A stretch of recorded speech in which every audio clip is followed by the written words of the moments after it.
오늘 말씀을 보겠습니다. 오늘 말씀은 잠언 17장 18절 말씀입니다. 지혜 없는 자는 남의 손을 잡고 그의 이웃 앞에서 보증이 되느니라. 아멘. 오늘 본문 말씀에 지혜 없는 자가 나옵니다. 우리 일반적으로 잠언 말씀을 보면서 지혜 있는 자, 그리고 그 대조적인 지혜 없는 자라는 것은요, 하나님을 아는 지식이 있느냐 없느냐라는 그것으로 지혜 있는 자와 지혜 없는 자를 우리가 정의를 합니다. 그런데 오늘 본문에서 지혜 없는 사람에 해당하는 히브리어를 직역을 하면요, 마음이 부족한 자라고 이렇게 되어 있습니다. 마음이 부족한 자라는 것은요, 생각이 부족한 사람, 또 판단력이 떨어지는 사람이라는 의미입니다. 그런데 이런 지혜 없는 자는 남의 손을 잡고 그의 이웃 앞에서 보증이 된다라고 말씀합니다. 여기에 보증하다라는 단어 아라브라는 것은요, 원래 의미가 손뼉을 치다라는 의미에서 유래되었습니다. 이것은요, 당신이 가지고 있는 그 책임을 내가 대신 맡겠습니다 라고 하면서 그 사람과 이렇게 손뼉을 맞추는 그것에서 유래한 단어입니다. 우리가 볼 때 내가 당신의 책임을 지겠습니다, 손뼉을 탁 치면 얼마나 이게 화끈하게 보이고 멋있어 보입니까? 야, 화통하다라고 생각할 수 있지 않습니까? 그것을 보증하다라고 이렇게 표현하고 있습니다. 우리가 이 보증이라는 이 단어가 나와서 말인데요, 우리를 위해서 보증이 되신 분이 계십니다. 그분이 누구이십니까? 예수님이십니다. 예수님은 우리의 죄의 책임을 친히 보증이 되셔서 죽음의 자리까지 가셨습니다.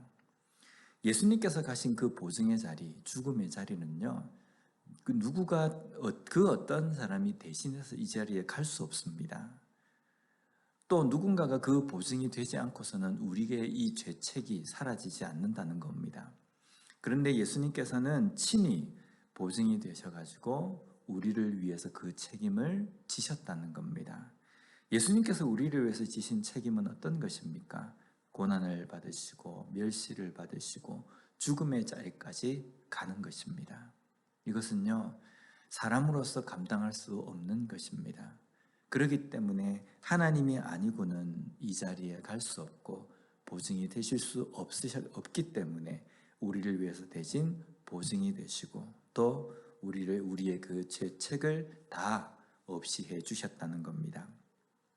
예수님께서는 우리를 위해서 보증해 주심으로 말미암아 우리의 죄책이 사라지고 또 우리가 영원한 생명을 얻고 구원받은 백성이 되었습니다. 예수님께서 우리를 위해서 보증이 되어 주셨음에도 성경에서는요, 우리가 누군가의 보증이 되는 것에 대해서는 권하고 있지 않다는 겁니다. 오늘 본문 말씀에도 보면 보증이 되는 그 표현을, 행동하는 모습을 보면요, 손을 잡고 보증이 된다 라고 되어 있고 또 사람들 앞에서 보증이 된다라는 표현이 있습니다. 사람들 앞에서 손을 잡고 손바닥을 치며 보증이 된다라는 의미, 어떤 모습이 보입니까? 사람들 앞에서 보증이 된다라는 것은요, 자기의 과시욕으로, 충동적으로 사람들에게 보이기 위해서, 체면을 위해서 보증이 된다라는 의미입니다.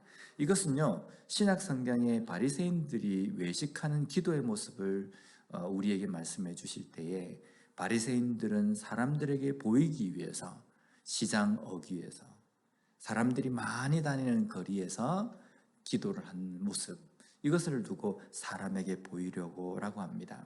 오늘 보증도 마찬가지입니다. 내가 이렇게 보증을 서고 내가 이 사람을 위해서 이렇게 하면 다른 사람들이 나를 멋있어 보겠지, 다른 사람들이 나를 아주 좋게 보겠지 라고 생각하고 충동적으로 보증이 되는 행동을 이야기한다는 겁니다. 보증이 무엇입니까? 다른 사람에게 있는 그 책임을 내가 떠안는 겁니다. 이것은요, 상당히 큰 의미가 있습니다. 내가 당신의 책임을 대신 지겠습니다 라는 것이거든요. 그러면 이것은 그냥 충동적으로 할 것도 아니고요, 다른 사람들에게 보이기 위해서, 나 자신을 과시하기 위해서 하는 것이 아닙니다. 정말 보증을 서야 될 그 상황이 된다고 한다면 정말 신중하게 서야 된다는 겁니다. 그런데 오늘 이 말씀에는 누군가를 위해서 절대로 보증을 서지 말라. 아니면 누군가를 위해서 보증을 설 땐 좀 신중하게 보증을 서야 한다. 이것을 우리에게 말씀해 주시는 것이 아니라 보증이라는 것은 책임을 떠안는 것이다 라는 의미입니다. 아주 중요한 것이다. 그래서 잘 생각해야 한다. 그 의미를 잘 깨달아야 한다라는 말씀입니다. 어리석은 자는요, 큰 책임이 있음에도 불구하고 그 책임 앞에서 깊이 신중하게 생각하지 않고 충동적으로, 즉흥적으로 생각 없이 그렇게 행동한다는 겁니다. 오늘 이 말씀을 우리의 삶에 적용하면 어떻습니까? 우리가 신중하고 또 깊이 생각하고 어떤 행동을 해야 하는 것. 분명히 우리 행동에는 책임이 따르게 되어 있다는 겁니다. 하나님께서는 우리에게 하나님의 말씀을 주시면서 그 말씀대로 이 하루의 삶을 살도록 명령하셨습니다. 그러면 우리가 살아가야 될 그 행동, 그 삶에는 책임이 따른다는 겁니다. 하나님의 말씀대로 살지 않을 때에 거기에 대한 책임이 우리에게 따르게 되어 있다는 겁니다. 어리석은 자, 지혜 없는 자, 하나님에 대한 지식이 없는 자는요, 하나님의 말씀에 대해서 깊이 생각하지 않고 살아가고 자기의 충동적으로 자기의 생각대로 살아갈 것입니다.